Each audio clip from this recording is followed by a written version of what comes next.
तो गाइज, चाहने वालों को हैप्पी न्यू ईयर और जलने वालों को हैप्पी न्यूहुर।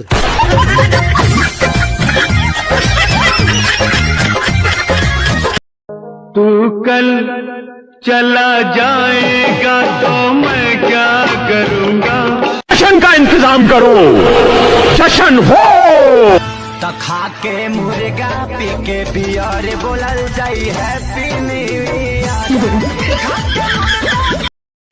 बहुत सताया है शहर वालों ने, हमको बहुत सताया बापू। हमने इनसे कहा हमको गांव वापस अपने बापू और अपनी माँ के पास जाने दो, नहीं जाने दिया। बहुत मारा हमको, पागल कुत्ते की तरह गली गली दौड़ाया।